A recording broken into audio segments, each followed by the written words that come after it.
Amigas, amigos, buenos días, buenas tardes, buenas noches, donde quiera que me estén viendo por ahí, reciban un saludo de su amigo Fernando.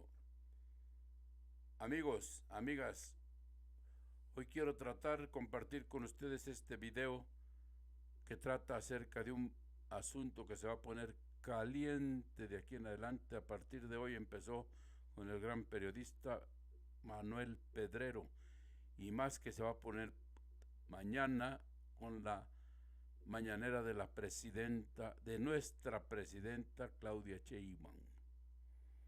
Y se trata nada más y nada menos del Fobaproa, de lo que ahora anda hociconeando el nefasto presidente ex Ernesto Zedillo Ponce de León. Ahora anda muy hocicón dándonos cátedra de economía, cátedra de eh, ¿cómo le llama él? Cátedra de democracia, porque dice que somos un país, o que este gobierno es un país, un gobierno autoritario. Cuando él lo tuvo fue un país maravilloso, pero aquí ya lo anda desenmascarando Manuel, y aquí le vamos a dar otra encuerada. Para poder entender lo que fue y sigue siendo el Fobaproa para todos los mexicanos, necesitamos entrar en contexto. Y papelito habla. Aquí les voy a presentar una serie de números para que ustedes vean.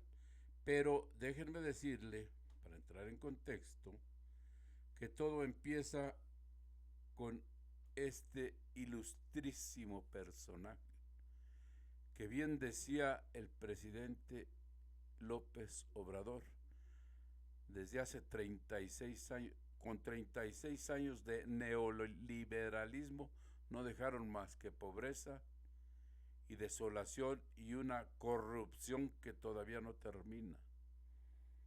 Y este señor, egresado de Harvard, oh, qué barbaridad, de Harvard.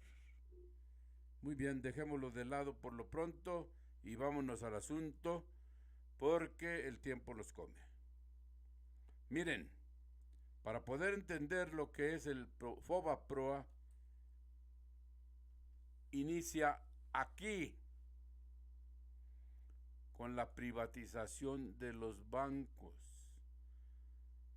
Este proceso ha sido muy criticado porque muchos bancos fueron vendidos a precios relativamente bajos y a grupos cercanos al poder.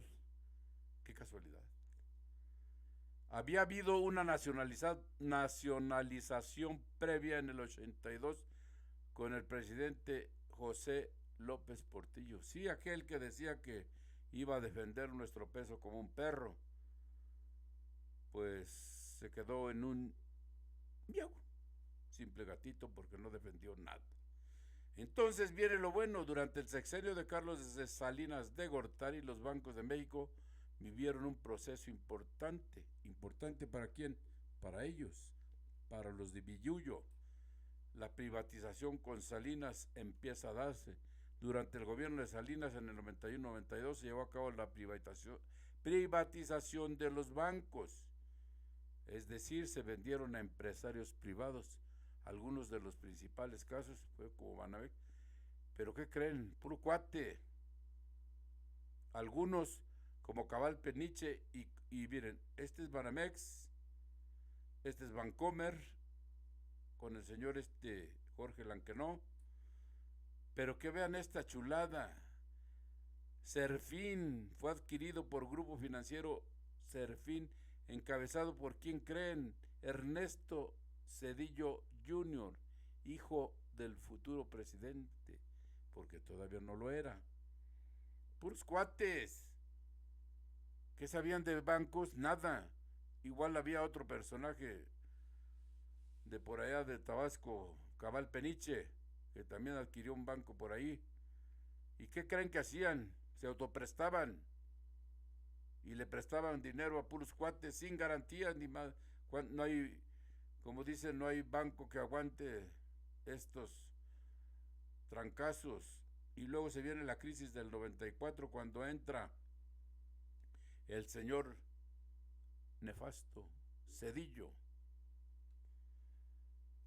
Entonces aquí empieza la historia. Como ya Salinas le había dejado quebradón el país, a este señor Ernesto Zedillo fue a ofrecerlas, fue a pedirle dinero al Fondo Monetario Internacional y al presidente en turno de Estados Unidos, Bill Clinton, que le prestaron 50,000 millones de dólares para estabilizar el peso y evitar un colapso económico mayor. Eso nos vendieron, esa idea nos vendieron. Pero ¿qué creen? ¿A cambio de qué? Dice aquí México implementó medidas de austeridad y reformas estructurales, ajustes económicos, se elevaron las tasas de inflación, se aplicaron de interés para controlar la inflación, la economía cayó. ¿Se acuerdan de aquello que nos decían hay que amarrarnos el cinturón? ¿Pero quién se lo amarraba? El people, usted o yo. A mí ya ni me alcanzaban los hoyitos del cinturón. Pero ellos no se amarraron nada, al contrario, cuando se viene aquí a más adelante, dice que la crisis debilitó al PRI. No, el PRI se debilita solo y entonces aquí viene lo mero bueno, como lo dice nuestra presidenta y lo dice en una carta otro ilustre priista. Ernesto Zedillo vendió el país por 50,000 millones de dólares. Dice que para rescatar el sistema bancario o el sistema económico. Entonces, el compromiso era que le iba a entregar la presidencia a este ilustre, nefasto personaje Vicente Fox. Entonces,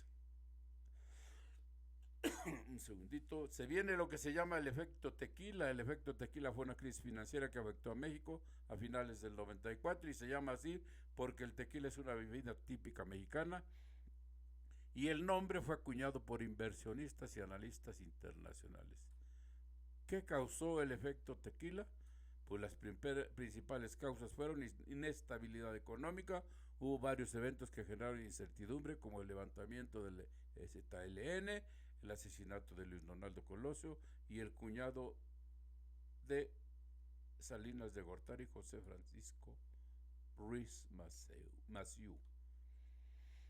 Desequilibrios económicos, mal manejo de las reservas, el gobierno había agotado una gran parte de sus reservas internacionales tratando de defender el valor del peso, pero se acabaron el dinero de las reservas.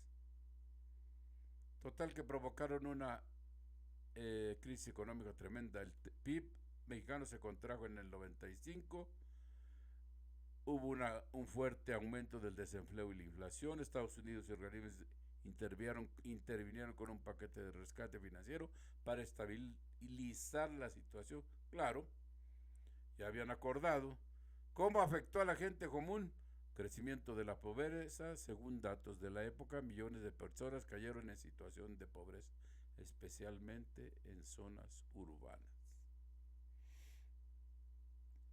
Luego, miren, para seguir entrando en contexto, Ernesto Zedillo devalúa la moneda. Más adelante lo vamos a ver. Pero le avisa a sus cuates para que huyeran todos los capitales de aquí, de México. Miren, veamos lo que decía este ilustrísimo personaje, nefasto presidente que tuvimos, por desgracia, que soportar durante 6 años, egresado de Harvard. Nosotros privatizamos los bancos, la compañía telefónica, las líneas aéreas, la siderurgia, las minas. Estamos ahora procediendo a privatizar los puertos, los aeropuertos. No hay modelos. En México lo que nos ha funcionado es un sistema de... Nos ha funcionado, pues sí. Les funcionó y muy bien, pero requete muy bien a ellos. porque el pueblo se chingó. Pero sigamos escuchándolo. Como decía o dijo en su momento Laida Sansores en la Cámara de Diputados, no lo dije yo, nomás les faltó privatizar a su mamacita. Eso lo dijo Laida Sansores, siendo diputada. Pero veamos qué decía este ilustre personaje. ¿Por qué privatizamos los bancos? Mire, cuando yo asumí la responsabilidad de la presidencia de la República, el mayor honor al que como egresado de Harvard mexicano podía aspirar, el país estaba en una situación social muy delicada. Había requerido durante los años... ¿Y la dejaron igual?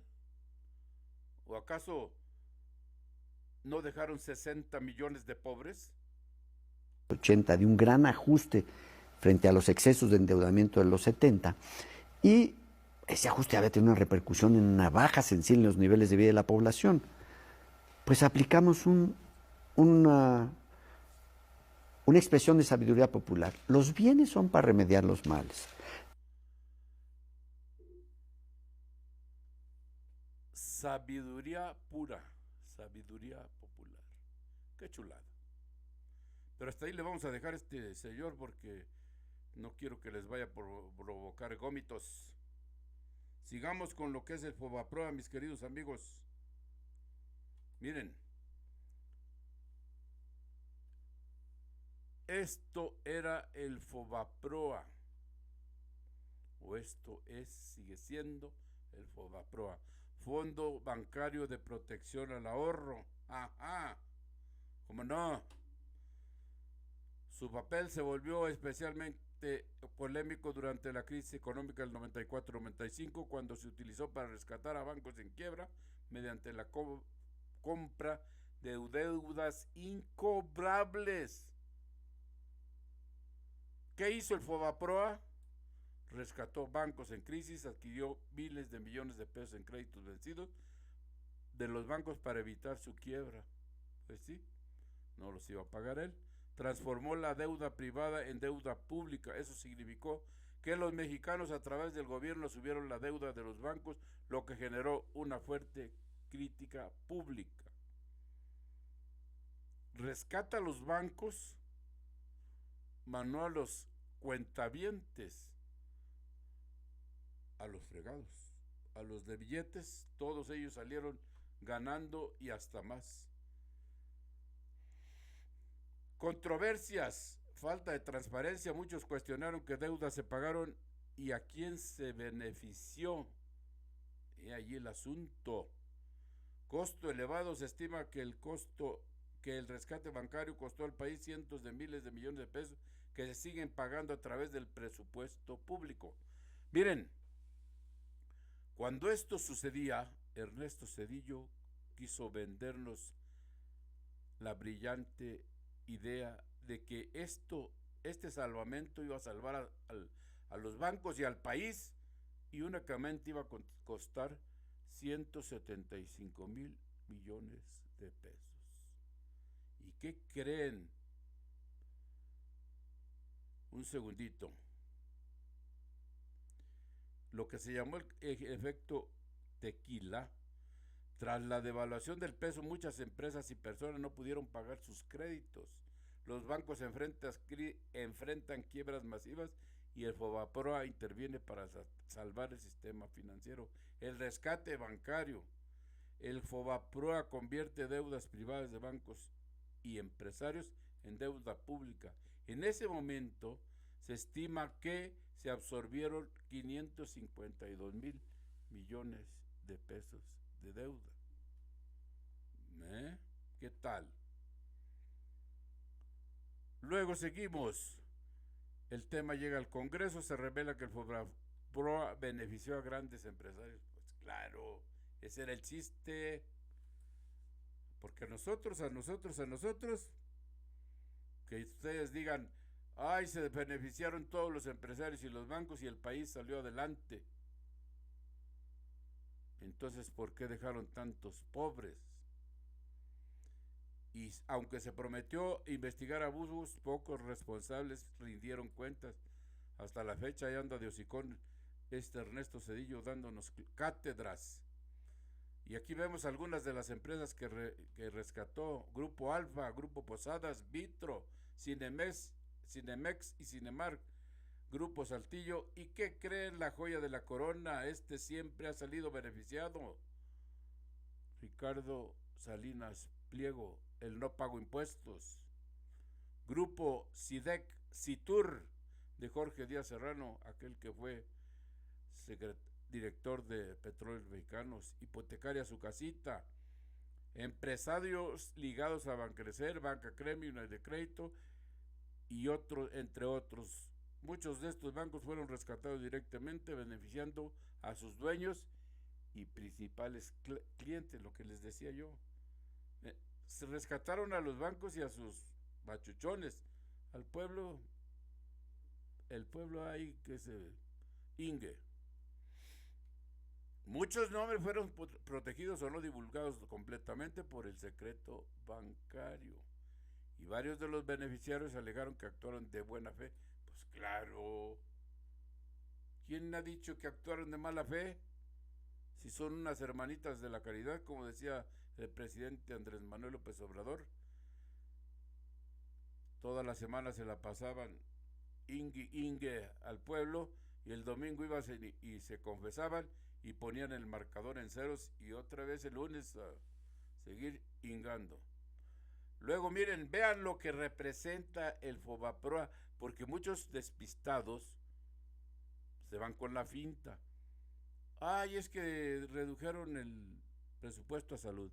Ay, es que redujeron el presupuesto a educación. Ay, es que redujeron el presupuesto a obras públicas. Esto, queridos amigos, es lo que se lleva el Fobaproa, y esto los programas de educación, de salud y obras públicas. Pero este coloradito es el que se lleva toda la lana. Miren, vean ustedes, hasta abril del 2025 la deuda derivada del fondo del Fobaproa, ahora administrado por el IPAB, asciende aproximadamente a 1.2 billones. Desde su creación, fíjense nada más, se han destinado más de 1.3 billones de pesos al pago de esta deuda, y no se ha acabado de pagar. Antes, al contrario, vean ustedes, aunque inicialmente se estimó que la deuda se saldaría en 30 años, proyecciones más recientes sugieren que podría extenderse hasta 70 años, dependiendo del crecimiento económico del país. Algunos cálculos indican que el pago total de la deuda podría alcanzar los 7 billones de pesos, aproximadamente el 25% del Producto Interno Bruto. Para pagar esta chulada, el pago anual son 62,000 millones de pesos, una cifra superior al presupuesto de varias secretarías de Estado. Dado que esta deuda está respaldada por el Estado mexicano, dejar de pagarla podría afectar la calificación crediticia del país y su acceso a financiamiento internacional. O sea, que si el gobierno decide no pagar esta deuda, nos ponen un tremendo tache a nivel internacional, como el que tiene Salinas Pliego. Si le hiciéramos como Salinas, a lo mejor nos iría mejor. Nos pondrían tremendo tache y ya somos una nación no grata para los créditos. Ahora veamos lo que opina este ilustre, desgraciado presidente que teníamos. Vean ustedes lo que decía este señor. Diciembre 19. Zedillo es presidente. Millones irán a la calle sin casa, sin empleo. A 18 días de haber tomado posesión de la presidencia de la República, Ernesto Zedillo se desencadenó una crisis económica que marcó para siempre al país. Unos 23.500 millones de dólares del país se esfumaron, el 40% de la inversión extranjera directa recibida en el sexenio anterior. Además crecieron las tasas de intereses de los bancos y el peso tuvo que ser devaluado, a corto plazo un 40%, pero que alcanzó el 100%, con lo que pasó de 3 a 8.50 pesos por dólar. Diciembre de 1994. Lo ocurrido es conocido como error de diciembre, un término acuñado por Carlos Salinas de Gortari para responsabilizar a su sucesor. O sea, entre estos dos, este sujeto de Harvard y este sujeto de Yale, se echaban la pelotita uno con otro, no que tú fuiste, que yo no fui, que fue TT, pégale, que yo fui. Los dos echaban la pelotita y el que pasó a chingarse fue el país. El people, ese que ahora les da asquito, es el que está pagando lo que estos ilustres, nefastos personajes hicieron. Sigamos escuchando otro poquito más porque... Ernesto Zedillo de lo ocurrido. Este error impactó a pequeñas y medianas empresas que de un día a otro vieron cómo sus créditos bancarios se volvieron impagables. También hubo pérdida de ahorros de la población, pérdida de bienes muebles e inmuebles. Vean ustedes qué chulada. ¿Quiénes votaron a favor del Fobaproa? ¿Les suena conocido? Los que ahora hablan de sobre representación de Morena, miren nada más, qué chulada. La deuda asciende a un billón de pesos, señor. ¿Y quiénes votaron a favor? Estos ilustres partidos políticos. Hasta ahí le vamos a dejar porque yo creo que ya es suficiente por el día de hoy. Sin embargo, me falta un detallito, pequeño detallito. Este hocicón, egresado de Yale, llamado Ernesto Zedillo, aparte de todas estas cochinadas que hizo con el país, todavía tiene el descaro de esto que dice esta gran periodista Nancy Flores. Oigan ustedes y no vayan a llorar, por favor. Ernesto Zedillo, el padre del Fobaproa. Todos estos agravios que se cometieron en su sexenio, habría un agravio continuado contra el pueblo de México, porque el expresidente Zedillo cobra actualmente una pensión vitalicia mensual de 143,000 pesos en el Banco de México. Lo acabamos de corroborar nuevamente en la revista Contralínea. Está actualizada la cifra a 2025 y... ¿Por qué los cobra? ¿Por qué se los paga el Banco de México? Misterio sin resolver, pero ya la presidenta, nuestra presidenta, le va a meter mano. Aunque el Banco de México es autónomo, vamos a ver por qué está pagándole a este señor esa cantidad. Ya tiene unos añitos cobrándolos, como dice aquí Nancy. Pues esto sería parte de las injusticias, preguntarle si aún siendo autónomo el Banco de México se podría revisar pues esta situación, o por lo menos hacer un llamado al Banjico para que pues vea, no puede ser que el pueblo de México le siga pagando 143,000 pesos mensuales. ¿Qué tal, mis queridos amigos? Dan ganas de vomitar, ¿no? Nomás de oír esto que está sucediendo con este angelito. Vean nada más, qué ternura de viejo. Sinvergüenza es lo que es, y todavía se atreve a darnos cátedra, a querer darnos cátedra de democracia y de administración pública. Y eso que es egresado de Yale. Pero ¿qué creen? Ya lo voy a quitar porque me siento mal. Uno egresado de Harvard. Qué barbaridad. El otro egresado de Yale. Entre los dos y los otros que siguieron, dejaron subido al país en la pobreza con 62 millones de pobres. 10 millones de ellos en pobreza extrema. ¿Y qué creen? Con todo respeto lo digo, aquel señor que le llamaban en una marcha el indio de Macuspana, egresado de la UNAM, venido del pueblo más humilde de allá de Macuspana, de allá de Tabasco,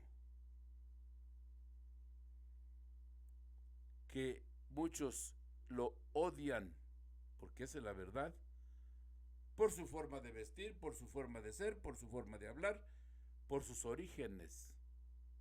Pero este ilustre señor, me quitó el sombrero, pero luego lo puedo quitar, vino a rescatar y a darle una vuelta a la situación del país, y antes de irse sacó de la pobreza a 9.5 millones de mexicanos.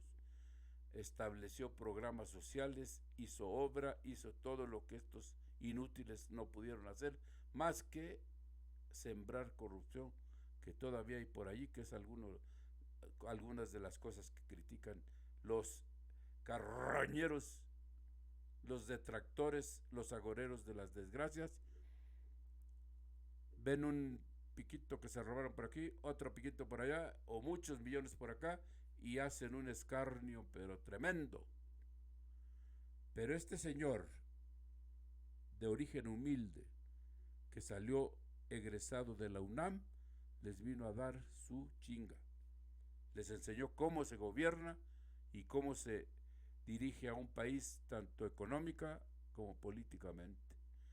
Bien, amigos, si les gustó el video, deditos arriba. Soy su amigo Fernando. Que estén muy bien, que se la pasen muy bien.